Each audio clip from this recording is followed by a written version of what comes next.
Good morning. My name is Valerie Leonard. I am the founder of nonprofit Utopia. We are the ideal community for emerging leaders who want to start, manage, and grow their nonprofits. We have been focusing for the past few weeks on Form 990. For those of you who don't know what Form 990 is, it is an informational return that nonprofits use to file. So instead of filing taxes every year, they're filing information returns. Okay?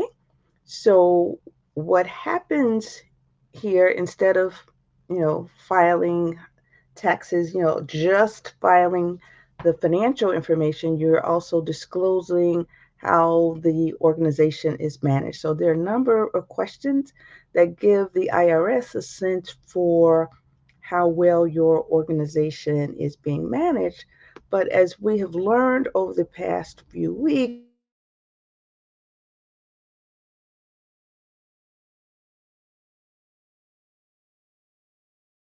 want to use the Form 990 for management purposes.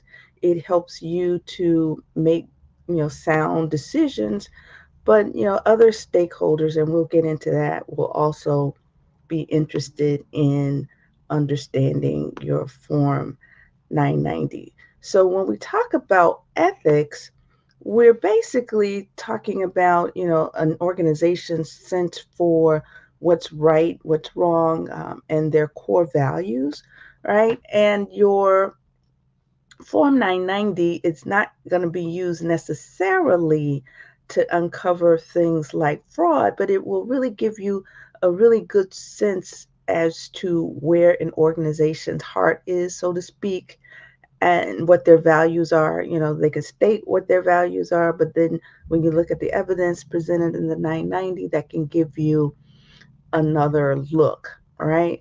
And whether you are starting an organization, this is something you need to understand. Whether you run an organization, is still something you need to be aware of, because when you prepare your Form 990s, you want to be in a position where you present your organization in the best light, and that whoever is reading, and for whatever purpose they're reading, they will walk away with a full understanding of how the organization is operated, and hopefully you will have communicated that in a very positive way. All right, so you might be someone who is looking for a job, right? And you want to make sure that your organization, the organization you're thinking about joining, is on the up and up. Not only are they financially sound, but you want to get a sense for their ethical perspectives, because, fit is a thing, right? And, the same for people who want to join boards, et cetera, et cetera. So we have designed this live stream to help what sections you need to look for or look through in order to better understand how the organization governs itself, and that will give you some insights as to what their ethics could be, how well they steward gifts.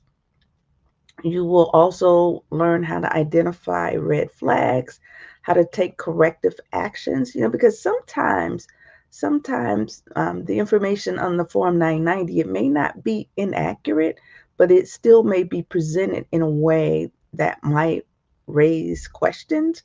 And in the event that that does raise questions, we'll share with you how you can either take corrective action if you're doing something that you shouldn't be doing, or if it's just a matter of your having to answer questions, with more detail, so people understand that you are an ethical organization.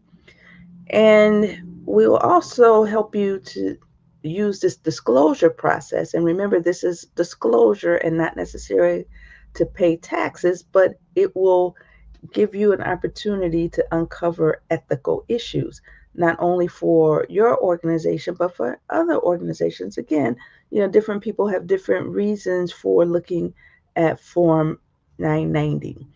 And just to let you know, the information from this presentation comes from Telling the Nonprofit Story Through Form 90 by Maureen Butler, and Brian Butler. They published this in the Journal of Accountancy, December 2016.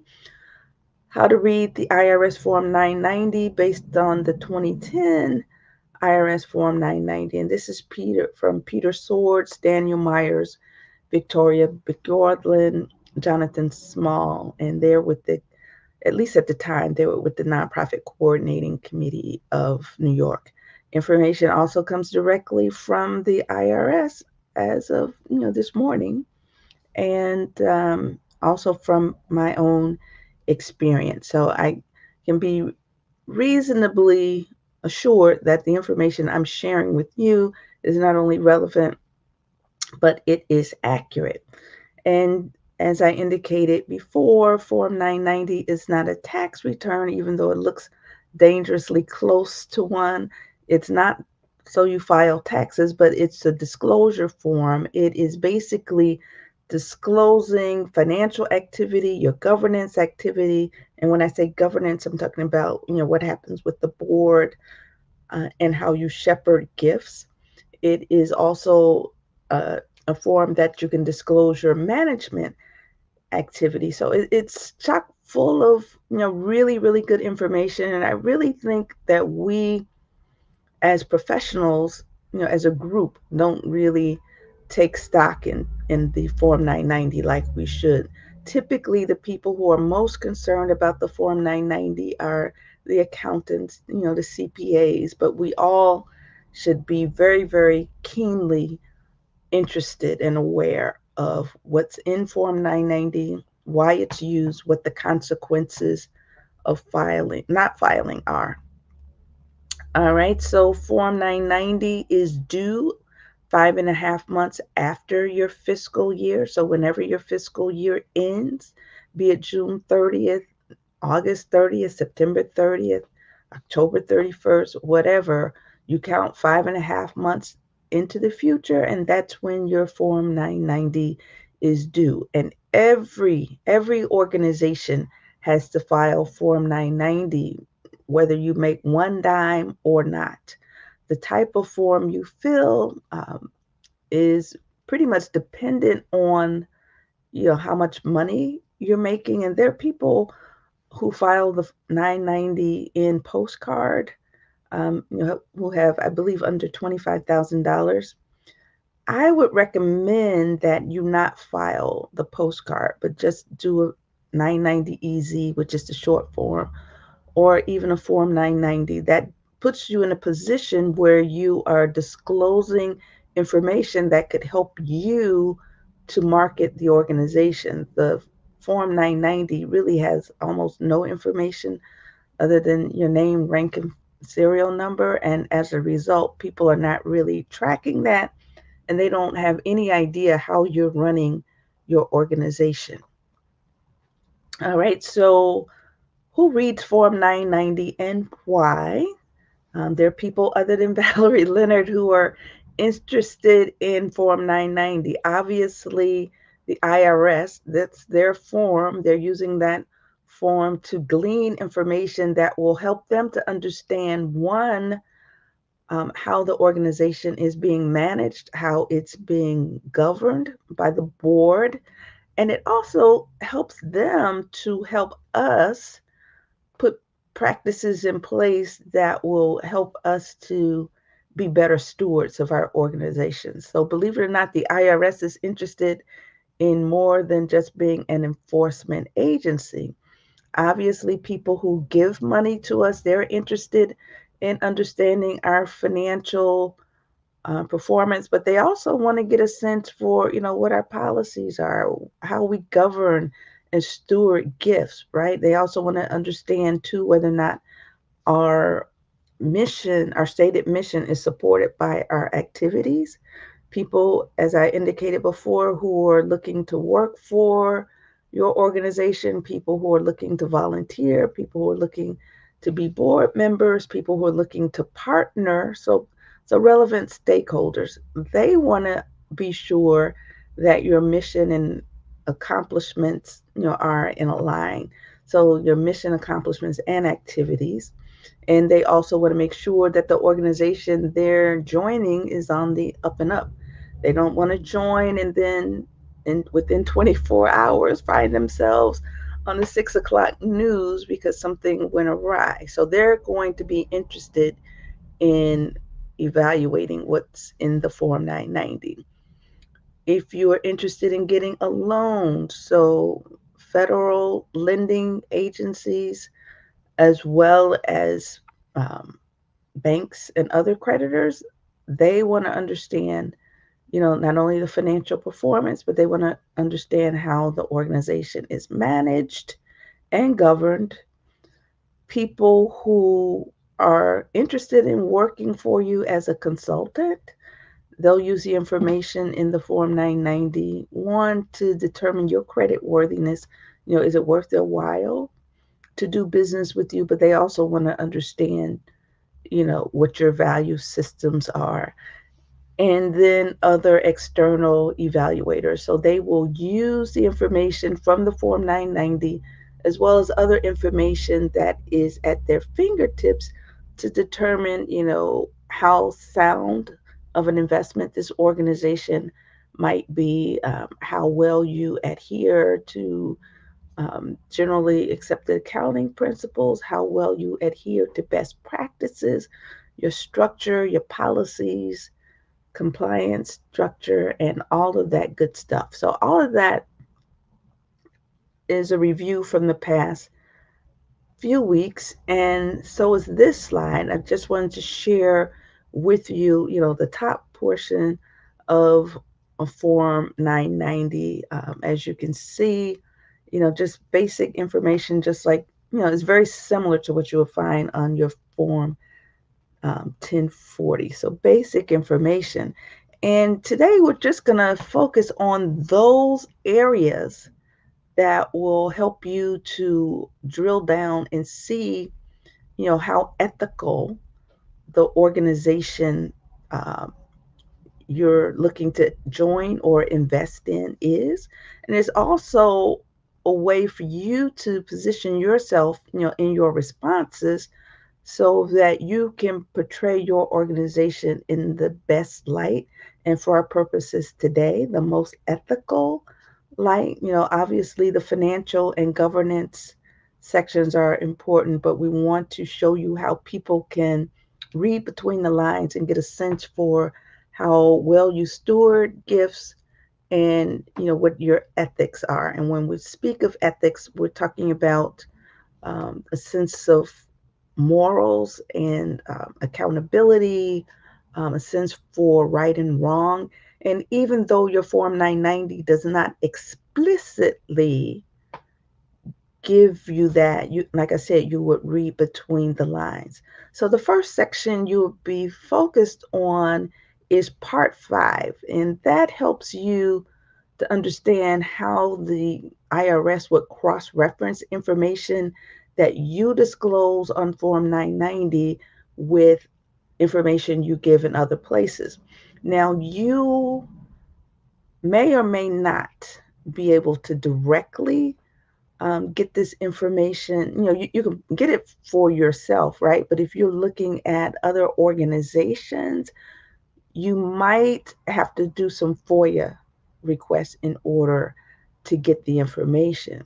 But I can tell you, it's really important to be consistent with the information that you give to the IRS for payroll versus the information you give IRS for this Form 990 and information you give other states and other government entities.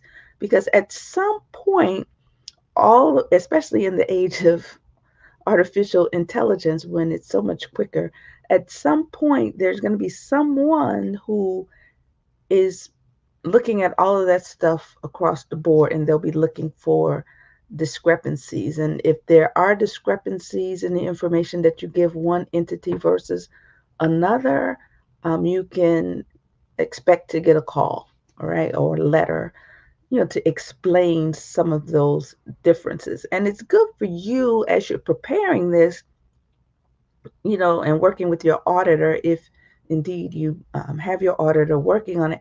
it helps you to understand whether or not the information that you're giving to various agencies are consistent.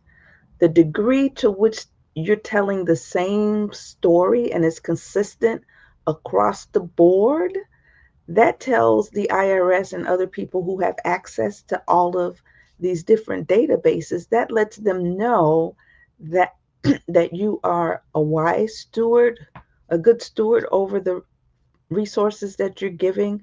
You're consistent. You probably have strong management systems in place. And that, if you read between the lines, that gives them a comfort that you are an ethical organization. To the extent that you are the one who's collecting all this information, you have access to information from various sources and you see discrepancies, those are things that make you question. It doesn't necessarily say this is a bad organization, but it does make you question, what's going on. It could also help you to assign a level of risk, like the state of Illinois, they collect information on various organizations and the practices, and they take that information to determine whether or not you're high risk, mid level risk, or no risk, or relatively no risk. All right, and you can do the same too if that is your role, trying to determine whether or not you should invest in this organization. All right. So part six gives you a sense for governance practices. And when I speak of governance, I'm speaking of the board, I'm thinking of rules and contracts and that kind of stuff. Management, how does the organization operate itself on a day-to-day basis? Disclosure, how much of that information have you disclosed on the Form 990. All right. So all of that, it doesn't, on the face of it, it doesn't really tell you about the ethics, but it does give you a sense for what some of the values are. All right. So part six gives you insights into way the organization is governed and how it's managed, right? And there are certain questions. So, for example, they want to know the number of voting members. They want to know if you delegated control over management duties to somebody other than people who are directly supervised by the board. They want to know if you made any significant changes in your governing documents, your bylaws. That might seem like a minor question, but it could be very major because sometimes people make changes to bylaws that are not consistent with what the IRS is looking for, and they could also use that as an opportunity to control the organization. They can structure the bylaws and amend the articles in such a way that they give undue power to a select person or select group of people versus the entire board. So if that happens, you can best believe the IRS wants to know about it. And if for any reason you made any changes to your governance structure, or your name, you need to disclose that in Schedule O. They want to know, did you take minutes, and minutes contemporaneously? That means, are you taking minutes of what happened as it happens? So they're going to ask you questions about that, and that's really important because your minutes are legal documents, and sometimes, depending on the level of investment, your lenders may want to see minutes. All right. Is there a committee that has the authority to actually act on behalf of the board without, the full board signing off? So those are really good questions. And some of those questions came about as a result of some organizations mismanaging their their organizations. So, what can we learn from Part 6, Section A? You can get a sense for the level of independence among the board members. So, when we talk about independence, are these people representing the interests of the organization at hand, meaning the organization for whom this Form 990 is prepared, or are they there as representatives of some other organization, right, that might have a conflicting interest? And, there are ways to determine conflicts of interest in other parts of the form. Those questions also ask about family relationships, right? So, how many family members are on the board or have influential positions as officers? Are there outside parties that might have influence on the board decisions, right? And if so, who are they? And you can disclose that, in Schedule O, and there's another section where you can disclose it as well. You can learn whether or not the board changed its bylaws, so that will pique your curiosity, I'm sure, and whether or not they kept minutes. Remember, minutes are legal documents. Minutes can also be, they are subject to public inspection. All right, Section 6, Part B, all right, Section B. Part 6, Section B. I'm sorry, I had that totally backwards. And this is a section that helps you to disclose your policies, right? Um, so there are going to be questions about certain policies, such as whistleblower policies, document retention. And when we talk about document retention policies, that's basically a policy for, how long you're going to keep records. Do you keep certain records for 1 year, certain records for 5 years, certain records 10 years, and other records you just never get rid of? So they want to know whether or not you have that. They don't want to have a situation where they're asking you questions and you're shredding everything. Do you have uh, a whistleblower policy, conflict of interest policy? And what you learn from that section, you can learn whether or not they actually have policies in place that regulate how they're going to deal with conflicts of interest. You can also determine whether or not all members of the board have a chance to review the Form 990. And it's a good practice for everybody on the board to review Form 990, whether or not they're serving in some financial role, right? The reason why it's a good practice is because whether or not you, as a board member, have engaged in some questionable activity, whether or not you know about it, you're going to be held responsible. So it is in your best interest, it's in the organization's best interest to have every board member review Form 990. You can also learn whether or not there is a whistleblower policy and whether or not there are procedures in place for determining how much the CEO gets paid. And then you might wonder, well, why is CEO compensation? Why is that a big deal? How, how does that speak to ethics?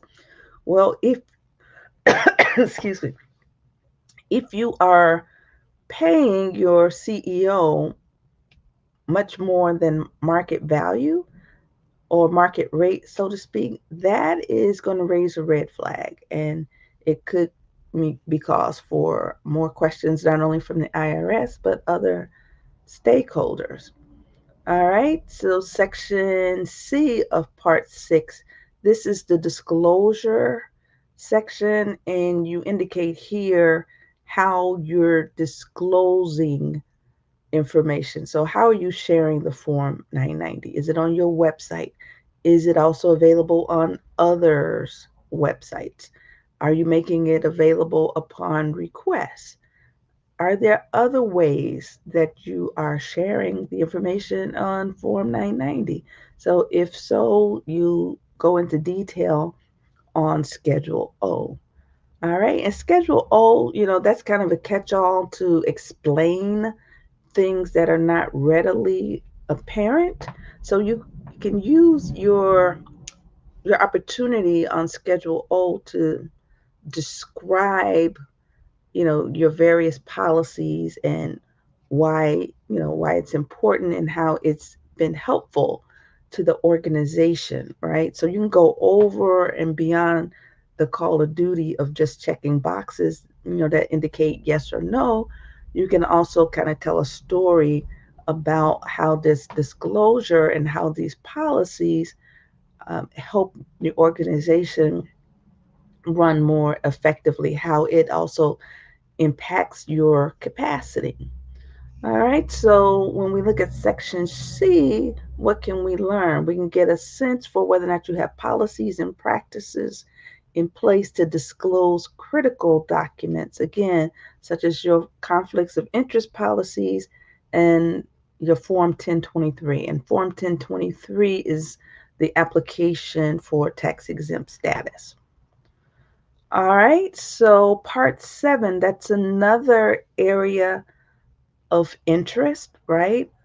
And then you'll see too that there are ways where you can cross reference information that are given in one section with the information that's given in another section. And together, these sections begin to tell stories and give a pattern. So when we look at the compensation, you're going to get, or this is your opportunity to list, who are the board members and other key members, how much time they spend, how much uh, money they're actually paid. And, that becomes critical because at that point you can begin to identify, you know, there's board members or key leaders who are getting significant money, especially if they make over $100,000 from the organization. So you only have to disclose this if they're making over $100,000. All right. And this applies not only to people who were currently employed with you, but people who were formerly employed with you and people who are currently on the board and former board members. So they want to get a sense. Remember, when you started your nonprofit organization, you learn that you can't have any profits coming back to the people who are on the board or um, people who are key employees. So this is a way of making sure that nobody who is a key stakeholder is being enriched from the organization. All right, so the same types of questions in Part 7, Section B, but these questions are focused on independent contractors. So they want to get a sense for what independent contractors are, are working for you and they're making over $100,000 a year. So you give their name and address, you give the type of services, and then you speak to how much they were paid. Again, as you start to complete these different sections, I've seen organizations that have people listed in several sections, and those are things that made me wonder, there's some serious conflicts of interest and potential self dealing whereby people from the board and staff are being enriched from the organization as opposed to, making sure that the charitable purpose is being fulfilled. All right, so you can learn again from part 7, section B, what contractors were paid over $100,000. You can compare the names on that list to the list of people who are members of the board to see, in some cases those names that are on the board may appear with the contractors. And at that point, you want to look a little bit more closely. All right.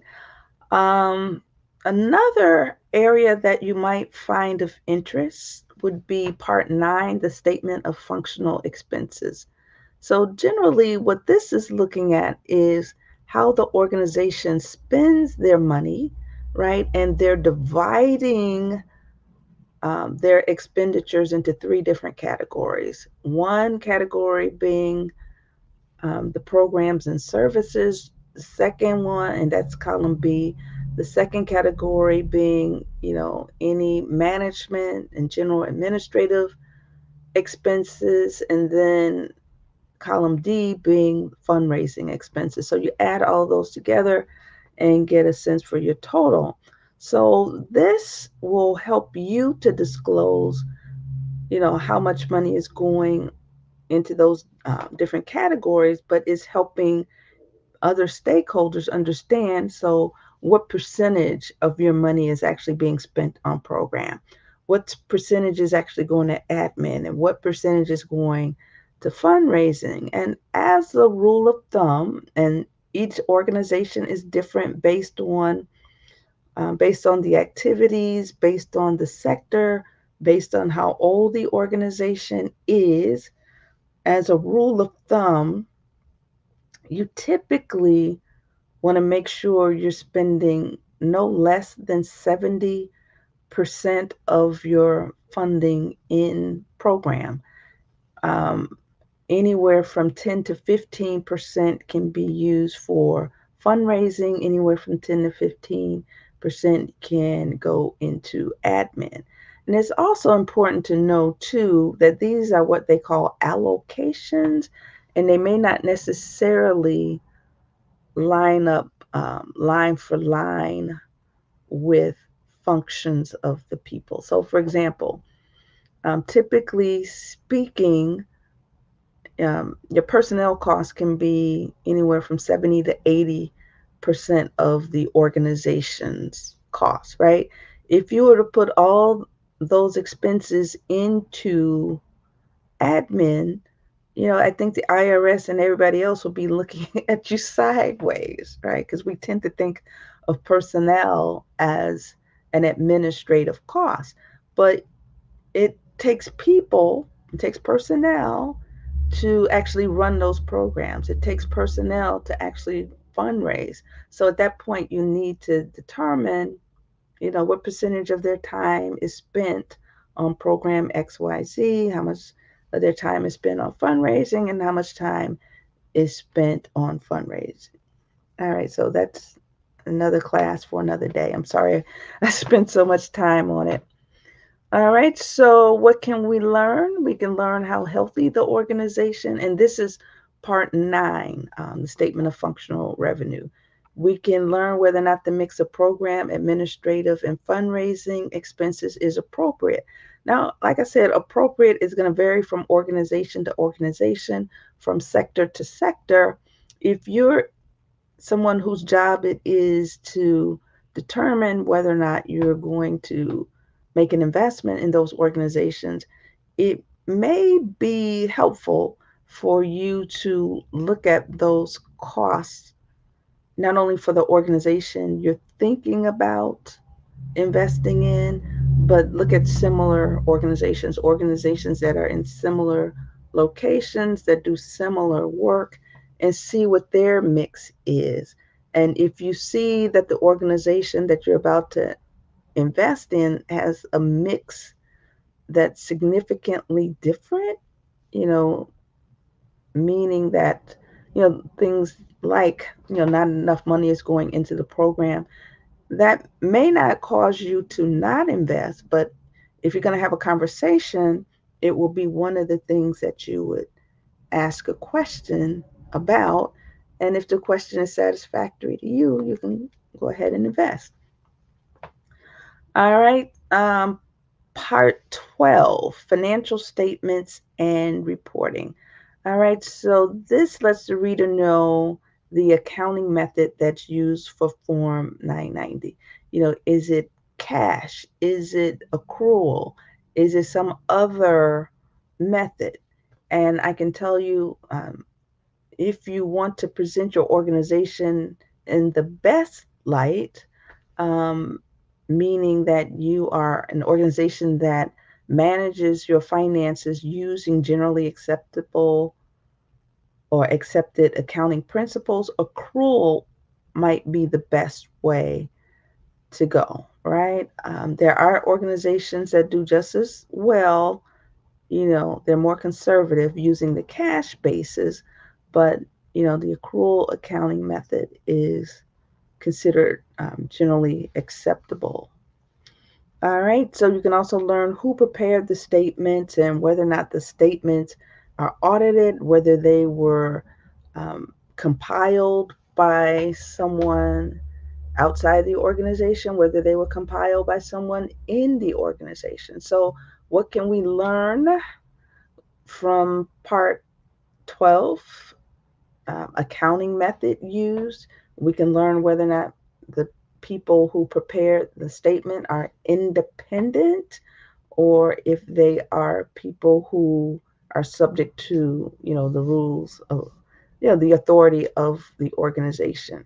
So independent would be people who don't work directly in the environment. It could be your bookkeeper that you have contracted out. It could be a CPA, right? So the further away you are from the organization in terms of reporting structure, the more independence. And we're probably more likely to give more credence to organizations that have these forms prepared by an outside source. That does not mean that just because you prepared it internally that we should not trust them. That's not what it means. It just means that, if it just gives you greater confidence when there's somebody who doesn't have a horse in the race is also the one who is preparing the document. It's this extra set of financial control. All right, and then we can also learn whether or not the method conforms to GAAP, generally accepted accounting principles. So I want to go over a few terms before going on to other sections, because they use terminology that I certainly don't use in my everyday life, and I can imagine most of you don't use it, right? So, the first definition I'm going to share with you is excess benefits.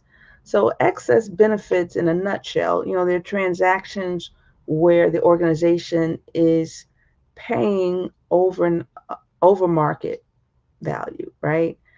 And then there are certain organizations that it applies to, and certain organizations it doesn't apply to. So, when you see this um, highlighted area, that's a link to a list of types of organizations. So organizations including government entities, including um, private foundations, they are more subject to the excess benefits.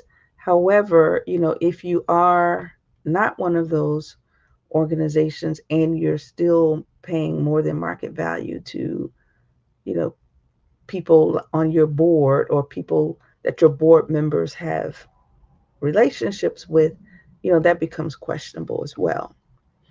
So, who are disqualified people? Disqualified people are people, again, I'm going to share a list with you. So, those are people who should not be engaging in financial transactions with the organization. And there are certain exceptions, but generally speaking, they should not be engaging in financial transactions, within certain boundaries, because if that continues to be a pattern, it looks more or less like the foundation is created not for a public good or a charitable purpose, but really to enrich board members and people who work for the foundation. And we really don't want that to happen. So it's really, really important. I know that most of us are not even close to doing this type of work, but it's important that we understand the terminology that is being used in forms that we sign off on, right? And understand, some of the consequences for making mistakes. All right. So here is a list. I here is a list of disqualified people, and this is for public foundations. So people who give significant contributions, $5,000 or less. Oh, I'm sorry, $5,000 or more, um, could be considered disqualified. People who manage the foundation, people who have more than 20% interest of organizations that give more than $5,000, they're substantial contributors. Family members of any of those people, contributors, foundation managers, or owners of organizations that have more than 20% interest that are giving to the foundation. Corporations in which persons described in 1 to 4 above hold more than 35% voting power. So basically, people who have significant influence are disqualified people. Partnerships, this goes for partnership organizations, and that could be LLCs or LLPs.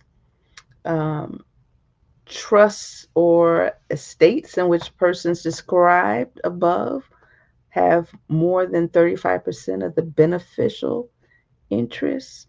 Certain private foundations which are effectively controlled by the person or persons in control of the public foundation, and government officials. So the IRS is pretty specific about who disqualified people are. And they even provide audit tips, right? They are advising the auditor. So you should have these discussions with your auditors if you think, there could be a triggering, circumstance, right? So you want to determine the relationships between the private foundation before you actually, go through a whole Chapter 42 analysis. So Chapter 42, that's a section of the tax code, right? To determine, who is disqualified and who's not. So they want to make sure that, before you even go there, right, that you pretty much know for sure that these people are disqualified persons by definition, right? And then two, they're advising auditors to look closely at transactions between the organization and private individuals, corporations, partnerships, and other potential disqualified people.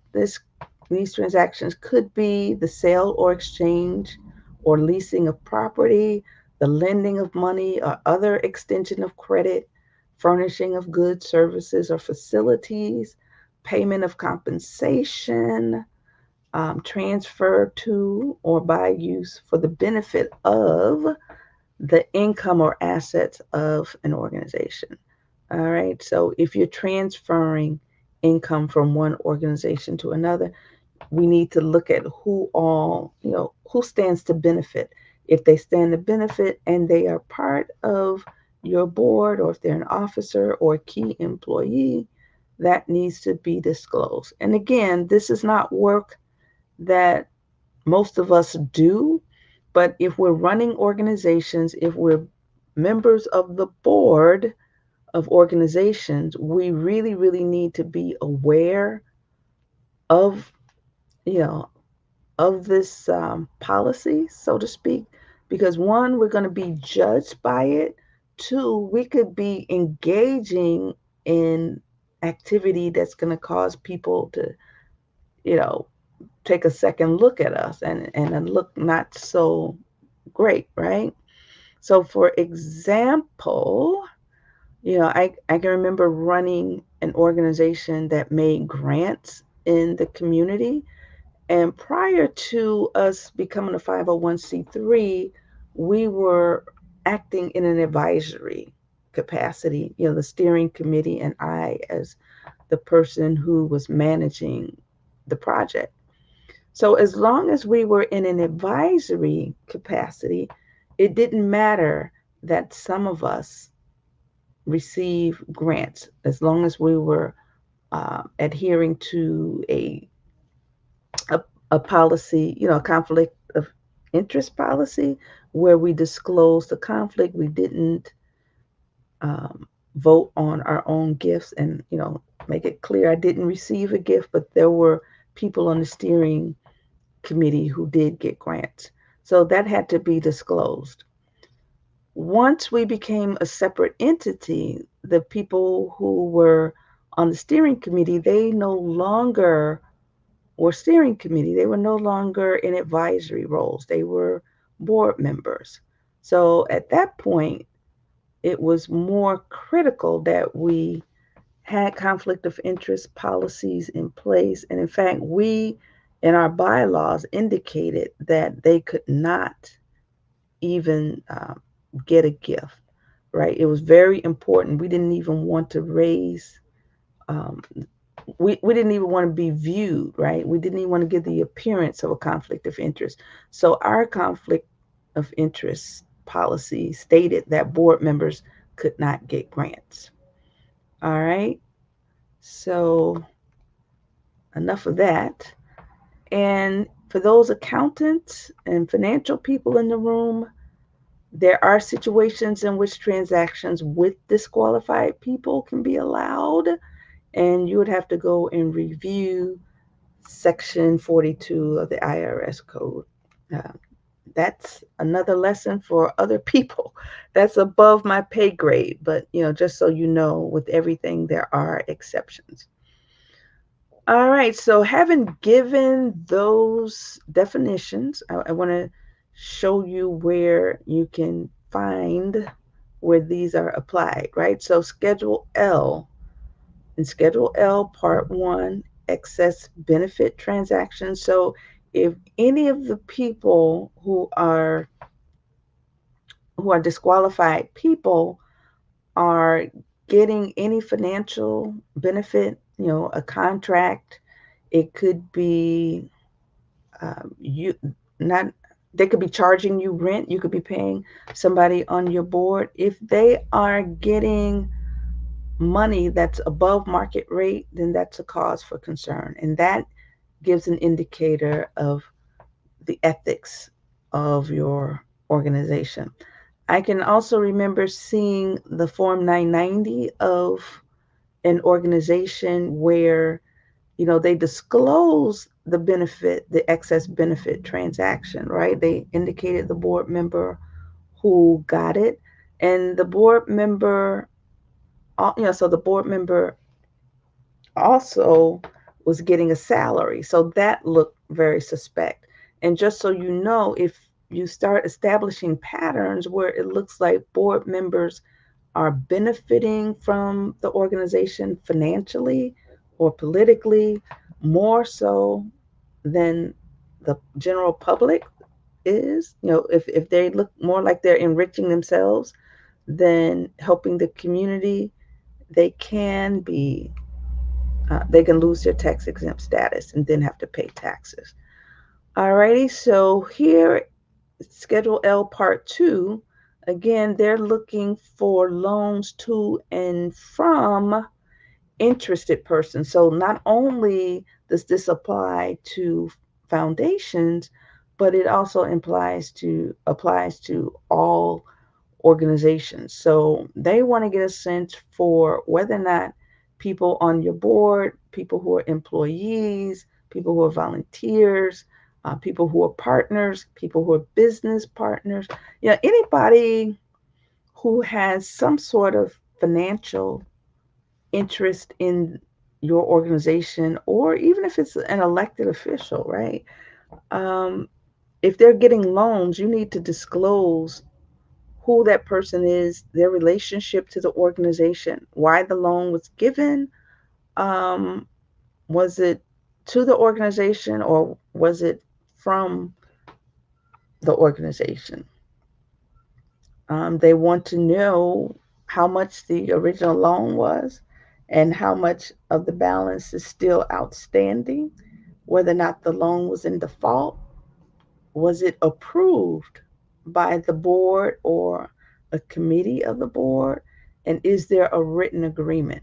So this gives you a really good indicator of one, how an organization is governed, two, whether or not there are opportunities for fraud and mismanagement. Because if you don't answer these questions correctly, and I'm not saying that you should give false information.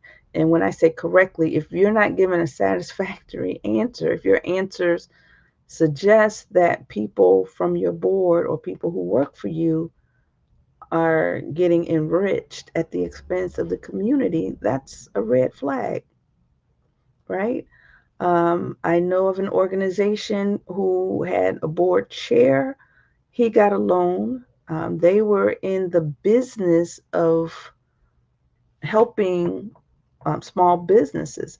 They didn't give loans to small businesses, they just gave technical assistance, yet they were willing to give a loan to their board chair. And rumor has it, and I don't know that this is true or not, but rumor has it that he took that money that he borrowed from the organization to buy a building for his business office. Now that that is questionable. And if you follow money trails like that, and you can begin to establish those trails just by looking at different parts of a single Form 990 or Form 990s over time, when you start seeing patterns of different people's names appearing in different sections, that's a clue that something might not be kosher, right? And it could be a conflict of interest. And then, if it is a conflict of interest, you want to look at Schedule O to see if they give further information as to why those things that look like self dealing are occurring. Are there extenuating circumstances? And whatever the circumstances are, if they don't seem normal, right, then that's a red flag for you as to whether or not you want to join or invest in such an organization. All right, so again, Schedule L, grants or assistance benefiting interested persons.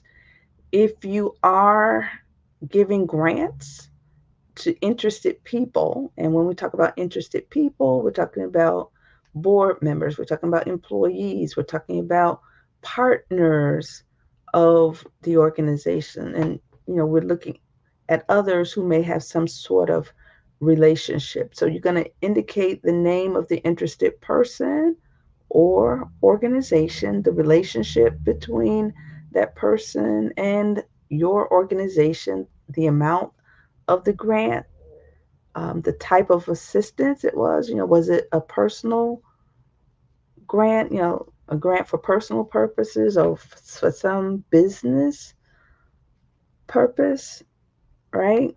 So the type of assistance. So was it a grant or some other gift? Was it a scholarship, right? So what can we learn from Schedule L?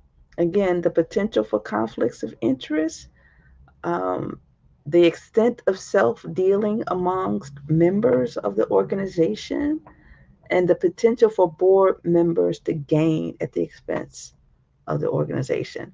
And again, if the IRS noticed too many of these patterns, conflicts of interest, family members benefiting, family members of people who have an interest, all of these little close knit relationships, when those become exposed and it looks more like a group of people are getting more money and gaining at the expense of the organization, that organization can literally lose their tax exempt status because they've shown that they're not really in it for the community. So if they're not really in it for the community, why should they get the benefit of a tax shelter, right?